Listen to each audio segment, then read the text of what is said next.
அடுத்து நம்ம பன்னிசை கலைஞர் தேவா அவர்கள் வந்து நமக்கு தேவார பாடல்கள் பற்றி பேச போகிறாரு அண்ட் பாட போகிறாரு. உங்களுக்கு தேவாரம் எப்போ தெரிஞ்சது அண்ட் எப்படி அது உங்களுக்கு பிடிக்க ஆரம்பிச்சது? பொதுவாக தமிழ்னாலே வந்து எனக்கு ரொம்ப பிடிக்கும். அதனால் இசை வந்து நான் சின்ன வயசில் கற்றுக்கிட்டது. அதனால் தமிழும் இசையும் சேர்ந்து இருக்கிறது தான் வந்து இந்த தேவாரம். ஏன்னா நம்ம தமிழ் மக்களுடைய பழமையான மரபு இசை தான் வந்து இந்த பன்னிசைன்னு சொல்லக்கூடிய ஒரு இசைப்பகுதி அப்படின்னு சொல்லலாம்.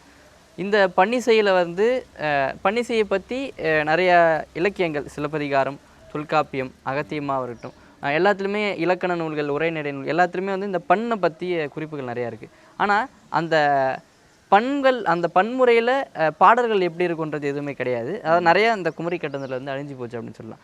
அப்படியே இந்த அழிஞ்சு போன மீதியில் இப்போ நம்மக்கிட்ட எது இருக்குன்னு பார்த்தீங்கன்னா இந்த தேவாரம் மட்டும்தான். இந்த தேவாரம் தான் இந்த தமிழருடைய பழைய மரபு இசையான பன்னிசை முறைப்படி.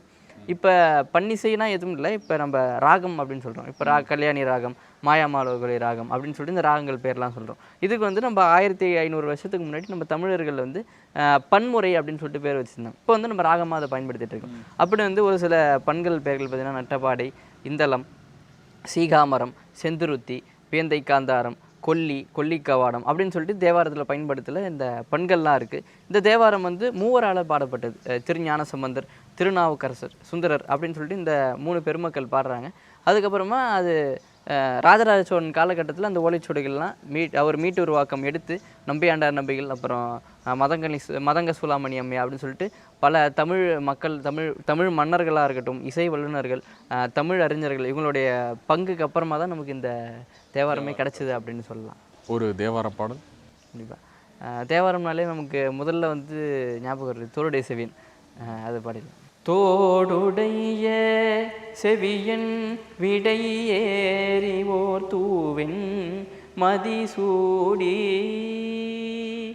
காடுடைய சுடலை பொடி பூசியன் உள்ளம் கவர்கள்வன் ஏடுடைய மலரானுனை நாட்பணிந்தேத்த அருள் செய்த பீடுடைய பிரமாபுரம் மேவிய பெம்மானிவனன்றே.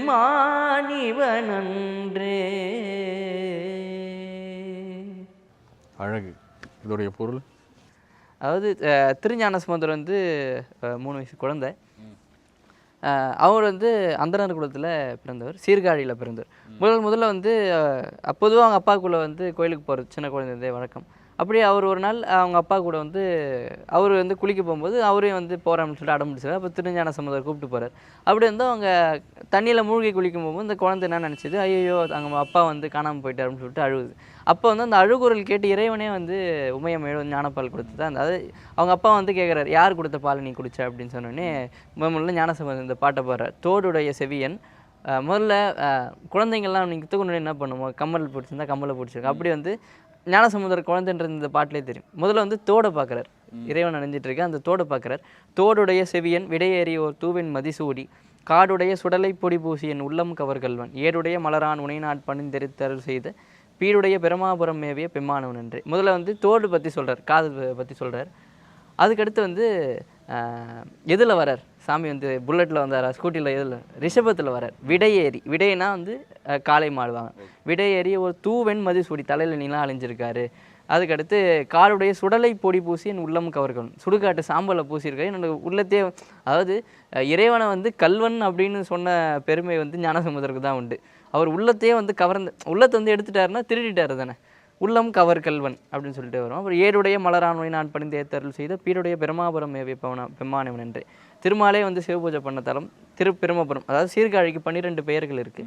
அதில் வந்து இந்த பெருமபுரம் ஒன்று. அப்படி வந்து இந்த பெருமாபுரத்தில் இருக்க இறைவன் தான் வந்து வந்தார் அப்படின்னு சொல்லிட்டு 11 பாடல்கள் இருக்கும். தோடுடைய செவியன் போலவே அதில் வந்து முதல் பாடல் தான் அது அந்த பதிகத்தில்.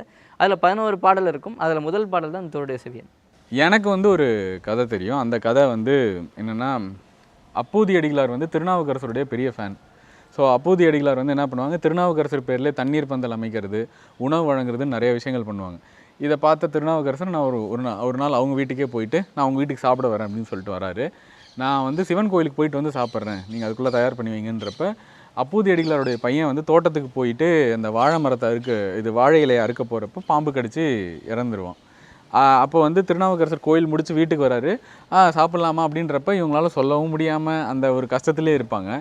அதுக்கப்புறம் வந்து என்னதான் ஆச்சு என்ன அப்படின்றப்ப இந்த மாதிரி வாழை இலையை உங்களுக்கு அறுக்கிறப்ப வந்து பாம்பு கடிப்பட்டு எங்கள் பையன் வந்து செத்து போயிட்டான் அப்படின்னோடனே ஒரு ஷாக் ஆவாங்க.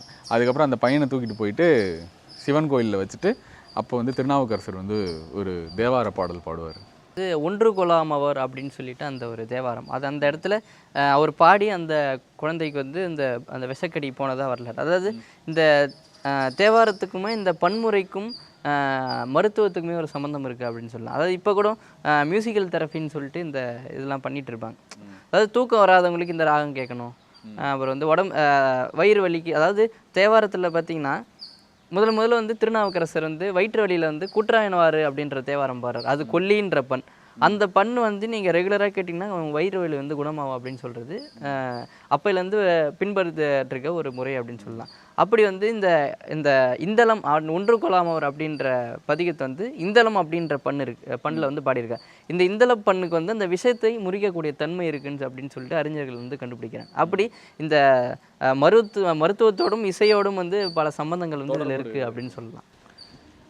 அந்த பாட்டை தான் வந்து கண்ணதாசன் அவர்களுக்கு வந்து சுச்சுவேஷனாக கொடுக்கும்போது அவர் அந்த வரிகள் எழுதினார். நாதர் முடி மேல் இருக்கும் நல்ல பாம்பே உனக்கு நல்ல பெயர் வைத்தது யார் சொல்லு பாம்பே அப்படின்னு சொல்லிட்டு. நாதர் முடி மேல் இருக்கும் நல்ல பாம்பே. ஸோ நேயர்கள் நீங்கள் பார்த்துட்டு இருப்பீங்க, உங்களுக்கும் ஏதாவது இந்த மாதிரி வந்து திருவாசகமோ திருப்புகழோ தேவாரமோ இதை வந்து ஏதாவது ஒரு பாட்டை பற்றி நாங்கள் பேசணுன்னா எந்த பாட்டை பற்றி பேசலாம் அப்படின்றத வந்து கமெண்ட்டில் சொல்லுங்கள். நாங்கள் கண்டிப்பாக இந்த சீரியஸ் வந்து அடுத்தடுத்து நீங்கள் சொல்கிறத பொறுத்து நாங்கள் வந்து கண்டிப்பாக தொடருவோம். நண்பருடைய சேனல் வந்து பன்னிசை கலைஞர் தேவா. ஸோ அவரோட யூடியூப் சேனல், அவரோட இன்ஸ்டாகிராம் ஐடி வந்து நான் இங்கே போடுறேன். ஒருவேளை நீங்கள் வந்து அவர் பாடுற இந்த பாடல்கள்லாம் உங்களுக்கு ரொம்ப பிடிச்சிருந்ததுன்னா அவருடைய பக்கங்களில் போயிட்டு அவருக்கு லைக் போடுங்க, அவருக்கு வந்து சப்போர்ட் பண்ணுங்கள். அண்டு தமிழ் சார்ந்த இந்த மாதிரியான ஆட்கள் வந்து ரொம்ப கம்மி. இவங்களுக்கெல்லாம் ஆதரவு கொடுக்குறது வந்து தமிழுக்கே ஆதரவு கொடுக்குற மாதிரி. மீண்டும் இது மாதிரி இன்னொரு அழகான மனிதரோட நிறைய அனுபவங்களோடு உங்களை சந்திக்கும் வரை உங்களிடமிருந்து விடைபெறுவது உங்கள் தமிழண்ட ரமேஷ் தேவா. நன்றி, வணக்கம்.